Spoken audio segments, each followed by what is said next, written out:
낮에는 육아하고 저녁엔 대화합니다. 대한민국 보통 부부의 이야기 14번째 에피소드입니다. 안녕하세요. 보통 부부의 감자입니다. 오늘도 이제 도서 리뷰로 돌아왔는데요. 제가 옛날에 지난번에 유발 하라리의 넥서스라는 책을 소개한 적이 있었죠. 그거에 이어서 이제 또다시 AI에 대한 책을 한 번 더 다루게 되었습니다. 넥서스가 이제 AI에 대한 막연한 이미지를 연결이라는 키워드로 설명해내는 일종의 총론 같은 책이었다면, 이제 오늘 소개해드릴 이 듀얼 브레인이라는 책은 어떻게 우리는 AI를 이용하며 공존해야 되는지에 대해서 이야기해주는 그런 일종의 강론과대 같은 책이라고 할 수가 있겠는데요. 저도 이제 AI가 뭘까, 어떻게 이용해야 될까 좀 막연하다가 이 책을 하나씩 읽으면서 AI를 좀 적극적으로 좀 써봐야겠다. 내가 쓸 수 있는 곳, 안 쓰는 곳 생각하지 말고 좀 많이 써봐야겠다라는 생각이 좀 들었던 그런 책입니다. AI가 요즘 핫하잖아요. 당연히 AI는 앞으로도 계속 핫해지겠죠. 대선을 앞두고 지금 이제 곧 대선인데, 대선 후보들 간에도 AI에 대한 정부 투자 의지가 엄청나게 공약으로 나오고 있는 것 같아요.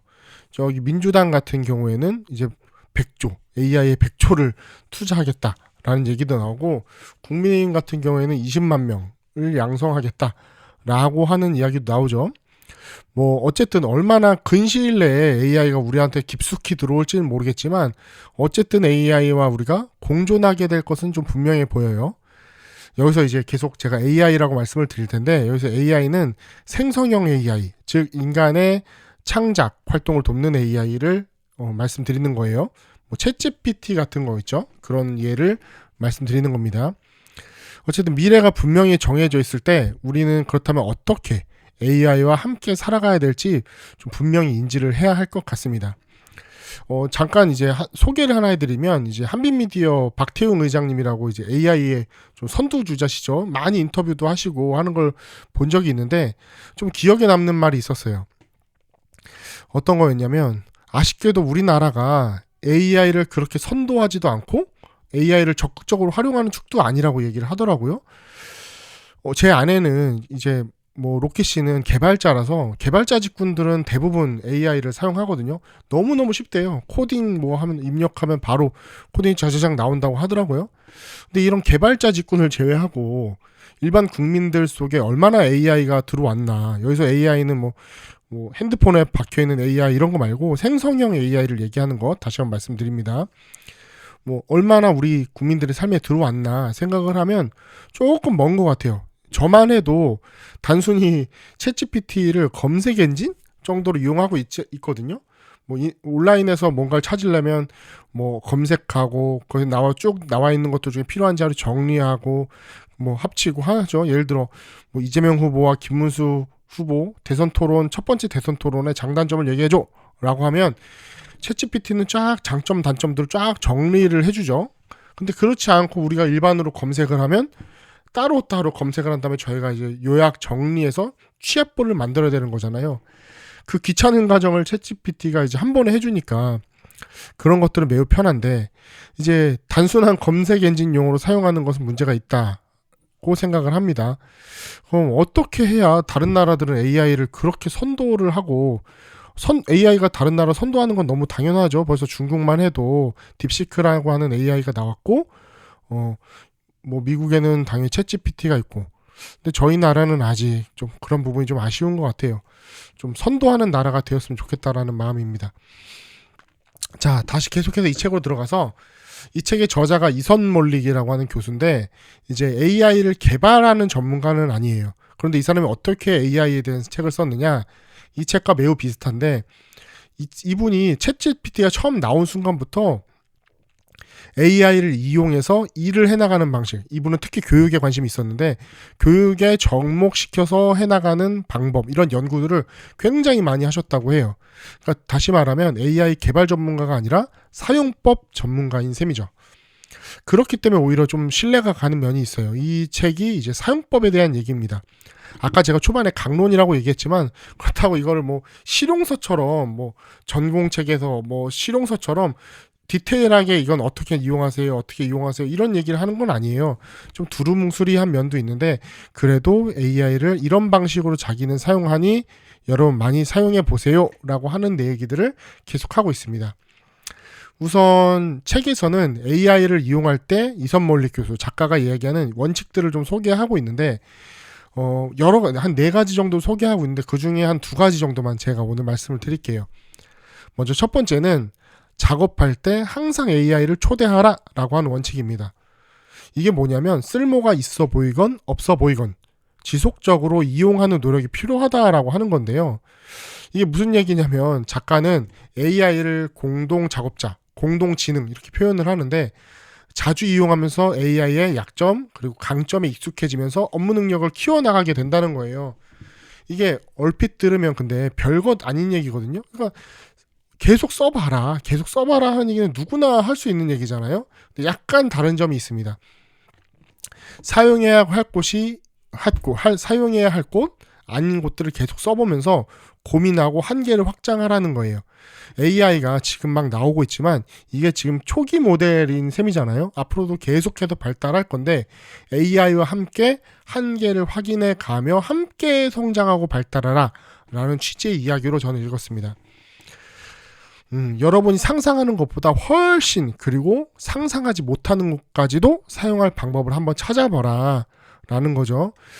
바꿔 말하면 AI 사용 역량을 많이 길러라 라고 하는 얘기가 첫 머리에 들어가 있습니다. 두 번째 원칙은 주요 과정에 계속 개입하라는 거예요. AI는 엄연히 도구잖아요. 그렇지만 반드시 진실을 말하지 않아요. 지난번에 제가 넥서스 리뷰할 때도 얘기를 했었죠. AI는 진실을 말해주지 않습니다. 챗 GPT만 해도 막 어디서 짜집기해서 정리를 쫙 하는데 그럴듯하게 하는데 막상 진실이 아닌 사실이 아닌 정보들이 막 섞여 있잖아요. 그러니까 책에 있는 구절로 제가 요걸 말씀드려보면 그중 가장 중요한 기능은 사용자가 좋아할 만한 답을 제시해주는 사용자 만족시키는 것이다. 이렇게 작가는 얘기하고 있어요. AI가 사용자를 만족시키는 것이지 진실을 말하는 것이 AI의 주된 기능이 아니라는 거예요. 그렇기 때문에 여기서 인간의 역할이 매우 중요해지는데 AI의 거짓말을 확인할 수 있는 감독자가 되어야 된다고 책은 얘기하고 있어요. 감독자, 이 말도 기억해 두셔야 합니다. AI를 제대로 그리고 정확하게 사용하기 위해서는 이를 통제하고 감독할 수 있는 실력을 계속 길러나가야 한다는 거예요. AI는 인간의 귀찮고 반복적이고 하기 싫은 일들을 대체하기가 매우 좋죠. 그래서 여기서 AI의 장점이 나오는데 이런 대체하는 것 때문에 생산성을 엄청나게 끌어올려줍니다. 그래서 오히려 미숙한 수준의 전문가들을 능숙한 전문가로 만들어주는데 매우 탁월하죠. 이제 막 알기 시작한 전문가들, 예를 들어 개발자라고 합시다. 코딩을 짜는데 익숙하지 않지만 AI를 통해서 코딩을 쫙 불러오면 전문가처럼 코딩을 짜내는 거죠. 이런 장점이 있는 거예요. 생산성이 매우 많이 올라가겠죠. 그런데 이런 미숙한 사람들이 예를 들어 생산성이 15%, 20% 향상되는 것 같아요 라고 얘기를 한다면 이거는 다시 한번 제가 아까 한빛미디어 박태웅 의장의 이야기를 다시 한번 인용을 해보겠습니다. 좀 낮은 수준에 있는 개발자들은 AI를 사용해보고 15%, 20% 정도의 효용성 그리고 더 생산성이 늘어나는 것 같아요 라고 얘기를 했는데 저기 꼭대기에 있는 정말로 전문가 중에 전문가인 분들은 생산성이 20배, 30배 늘어나는 것 같다라고 얘기한다는 거예요. 어때요? 그러면 실력도 낮은데 여기서 15%, 20%가 더해지는 것하고 애초에 실력이 높은데 20배, 30배 높아지는 것 어떤 게 더 대단할까요? 그렇기 때문에 AI의 전문가가 더욱더 전문가가 될 수 있다는 얘기인 거죠. 이런 AI에게 그래서 창의력 있는 질문을 던지고 관리 감독을 할 수 있는 일종의 시니어급 이상 이런 전문가들이 훨씬 더 높은 생산성을 갖고 활동하게 됩니다.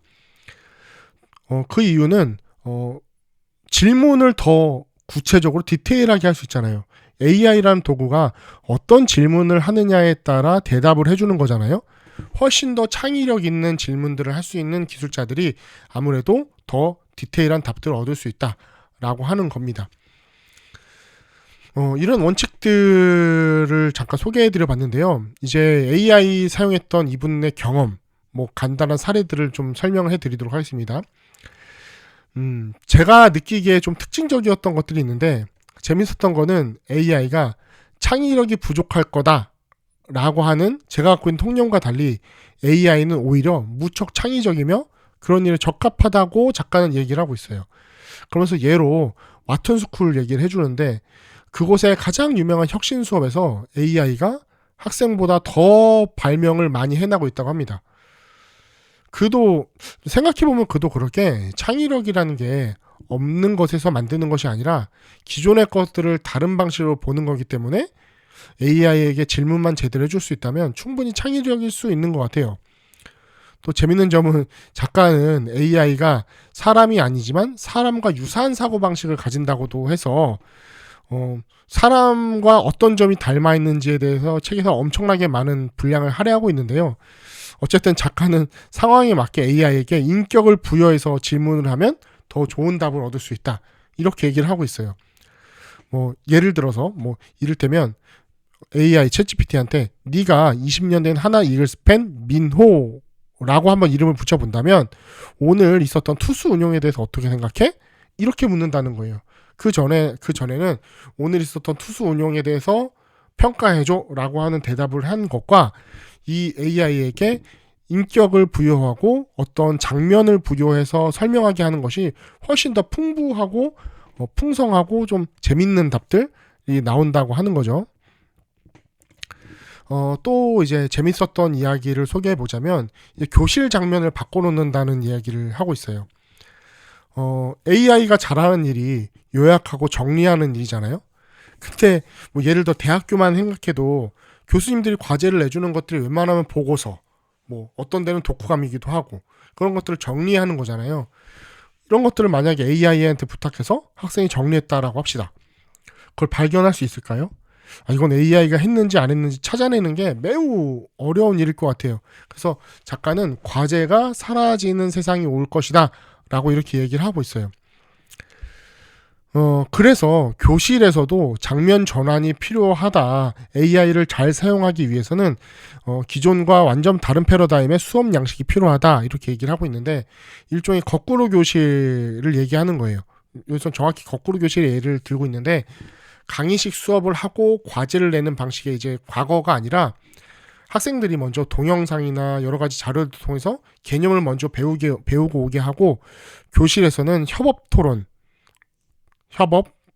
그리고 혹시 능동적이고 좀 비판적인 역량을 기르는 학습들을 해 나가는 것이 유리하고 여기에 이제 AI와 함께 수업을 하고 진행을 하라라는 거죠.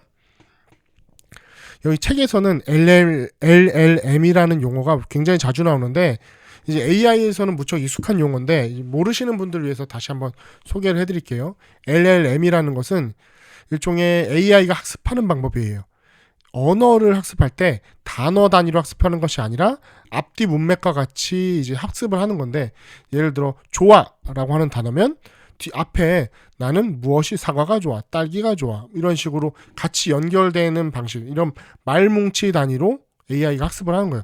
좋다라고 하는 사전적 개념, 딸기라고 하는 사전적 개념을 같이 하는 게 아니죠. 그래서 AI는 맥락 학습을 계속하게 됩니다. 그렇기 때문에 AI는 학습 내용이 문화적으로나 지식적으로나 인류의 어떤 방대한 것들을 꽤 많이 학습하고 것들을 갖고 있는 상태입니다. 여기서 이제 AI에 활용할 수 있는 두 번째 장점이 또 나오는데 AI를 일종의 코치로 두고 같이 성장해 나가라는 거예요. 이것이 매우 유용하다라고 잠깐 얘기를 하고 있어요. 그 예로 건축 얘기를 하고 있는데 전통적인 방식으로 건축을 공부한 학생 그리고 AI를 활용한 방식으로 공부를 한 학생 이 두 학생을 사례로 들고 있어요. 전통적인 학생은 건축에 대해서 공부를 하고 과제를 해결하고 이걸 교수님한테 가서 피드백을 받고 그 다음에 다시 또 수정을 해서 공부를 하고 하겠죠. 자, 이런 방식 하나랑 다른 한 명은 AI 기반의 건축 설계 시스템과 같이 공부하는 거예요. 학생이 AI 기반에다가 먼저 설계도를 그리면 AI가 즉각적으로 피드백을 해준대요. 구조적으로 효율적인지 비효율적인지 여기에서는 어떤 자재를 사용하는지 그렇게 하면 비용은 얼마가 들고 이 자재를 사용하면 어떤 비용이 드는지 이런 것들을 디테일하게 즉각 피드백 해주는 거죠. 즉 건축에서 모든 단계에서 멘토와 같이 하게 되는 건데 동료, 일종의 동료라고 보면 될 것 같아요. 작가도 그걸 강조하고 있거든요. 동료지성으로 함께 학습을 해나가는 것이 이 학생의 성장에 더욱 유리할 거다라고 이야기를 하는 거예요.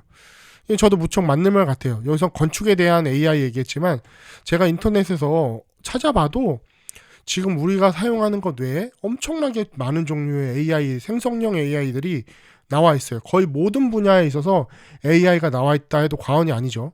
좀 미숙한 모델이라 할지라도 작가는 써보라 라고 하는 거죠. 더 좋은 모델이 나오면 이제 거기서 확장해서 하면 되니까요. 이 책을 이제 다 읽고 나면 실용적인 방법, 그러니까 디테일한 어떤 걸 배운다는 느낌보다는 일단 와, 무조건 AI를 많이 써봐야겠다 이런 생각이 들어요.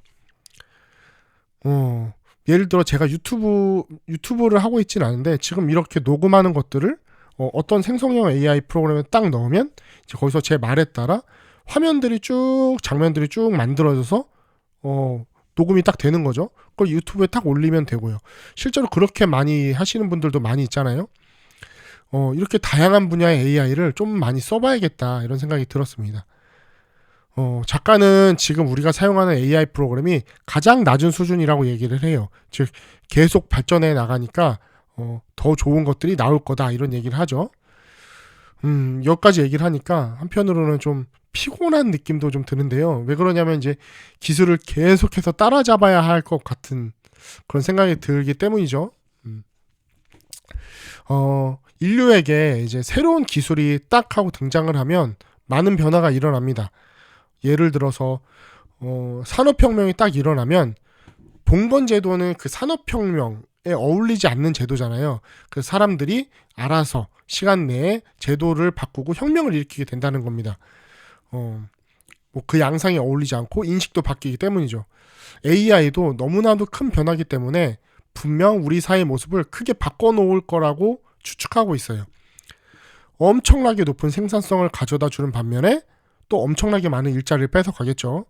근데 문제는 이 일자리를 뺏어간다라는 것인데요. 우리는 흔히 통념사 이렇게 얘기를 해요. 일자리가 사라지는 만큼 새로 등장해 라고 이야기를 하는데 과연 그럴까라는 거죠. 예를 들어 산업혁명이 일어나고 수많은 일자리가 살아났는데 그러면 그 사라진 일자리에 이제 새로운 일자리가 만들어져야 되잖아요. 근데 그 새로운 일자리가 만들어지기까지는 약 90년 정도의 기간이 필요했다고 합니다. 엄청나게 많은 기간이죠. 그러니까 사라지고 난 다음에 언제 다시 새로운 일자리가 만들어질지는 알 수 없다라는 거예요. 90년이라면 한 사람의 생애를 훌쩍 뛰어넘는 시간이잖아요. 그리고 속도가 중요합니다. 일자리가 사라지는 속도와 만들어지는 속도가 얼마나 차이가 나느냐. 그렇기 때문에 새로운 프로그램, 새로운 기술, 우리의 행동 양식을 바꿀 만한 새로운 기술이 들어온다면 우리는 어쨌든 그 기술에 적응해야 되는 겁니다. 이게 답인 것 같아요. 적응. 분명한 답인 것 같습니다. 자, 여기까지 이제 듀얼 브레인이라는 책을 여러분께 소개해드려 봤는데요. 한번 읽어보셨으면 좋겠습니다. 우리 아까 앞에서 얘기했지만 AI라는 것이 우리 삶에 너무나도 큰 영향을 미칠 것이 너무 분명한데 실제로 한국 사회에는 사용률이 매우 저조하다고 합니다. 미래에 우리 한국이 어떻게 바뀌어 나갈지는 모르겠지만 AI를 선도하고 또 AI 사용이 익숙해지는 그런 시대가 되었으면 좋겠습니다. 우리는 이메일로도 하고 여러 가지 전자결제도 하고 하는데 일본 같은 경우는 여전히 팩스로 한다는 거 아니겠어요? 그런 것에 있어서 뒤처지게 된다면 상당히 복구하는데 새로워지고 더 발전하는데 많은 시간이 걸릴 거라고 생각합니다. AI와 함께 창의적인 성장을 해나가시는 여러분 되셨으면 좋겠습니다. 지금까지 듀얼 브레인이라는 책이었습니다. 감사합니다.